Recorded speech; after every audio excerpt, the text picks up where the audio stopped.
Recording 46. You will hear someone talking about creating a presentation.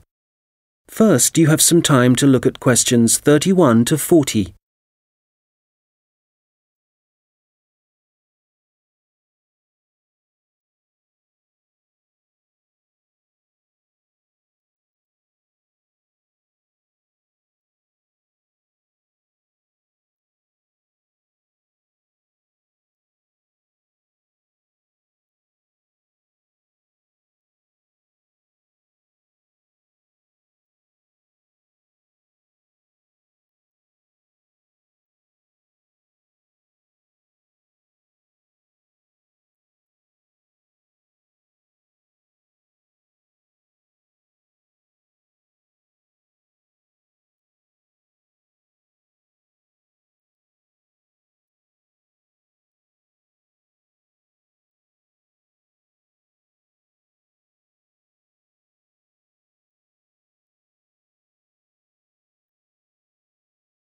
Now listen carefully and answer questions 31 to 40. Hello, everyone. You've all been given an assignment for your sociology course, which will involve giving a presentation to the rest of the group. And so today, I'm going to be giving you a few tips on how to prepare your presentations. This should help you with your current assignment, but a lot of the principles I'll be putting across will be general principles which will, of course, help you with all your future presentations. So, first of all, the most important thing to consider is your audience, and in this instance, your audience are the other students in your group. There are 3 points to bear in mind. Firstly, you need to ask yourself what they need to know. Secondly, it's useful to consider whether they'll be supportive or not.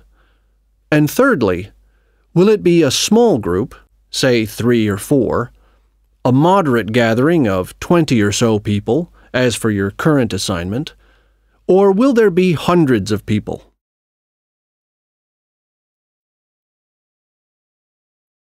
Having said all that, what I'm about to tell you will apply equally to any audience. So, how do you structure your presentation? Right at the beginning, you should tell them something that forces them to pay attention. This could be something surprising or even shocking, but it needs to be relevant. After that, you need a list of items or topics showing them what you'll be covering, rather like an agenda. And then the main part of the presentation will follow.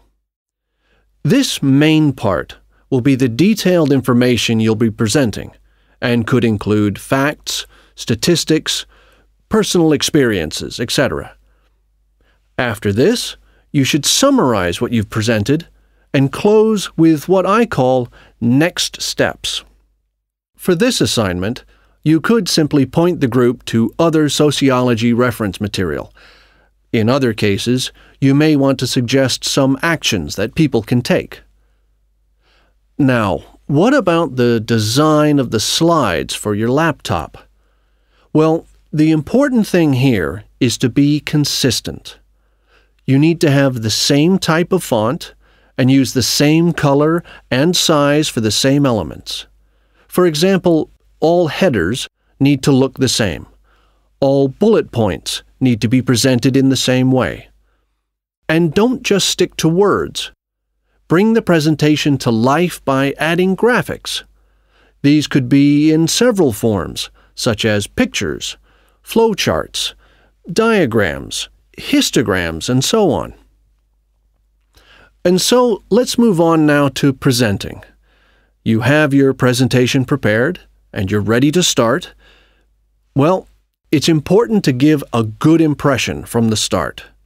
So take 3 deep breaths, look at the audience, no matter how frightening they may be, and be enthusiastic and energetic. As you go through the presentation, remember to provide some variety in the way you speak. So, for example, you can talk fairly rapidly for information that may be familiar, but then slow down for more unfamiliar sections. And change your tone as you speak. Don't keep it at the same level all the way through. As I mentioned, look at your audience. A good tip is to pick people out and look at them for around 5 seconds. Not looking at the audience gives the impression that you're either not interested in them or terrified of them.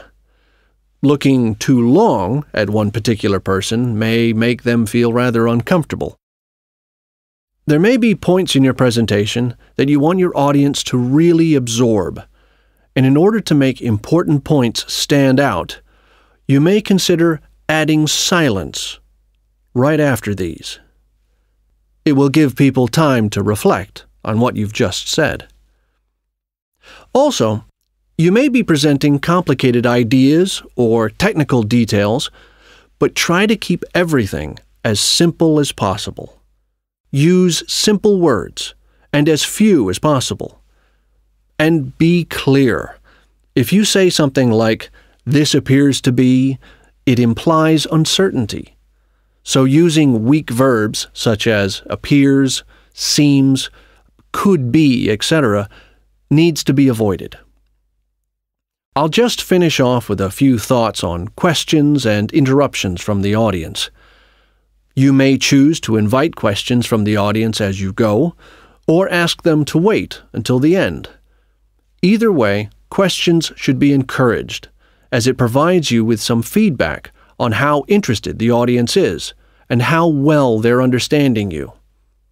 When a question is asked, you need to provide an answer that is as accurate as possible.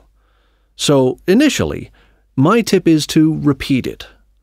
This will ensure you have heard it correctly and will give you a few seconds to gather your thoughts. Interruptions, on the other hand, can be unwelcome, and you may get them for a variety of reasons. It's likely, however, that there's something in your presentation that's unclear or confusing. So my advice is to reduce problems by reading through your presentation beforehand and predicting potential points which could cause interruptions. You may then want to change that part of your presentation, or at least you'll be prepared if someone does interrupt you. Now, do you have any questions?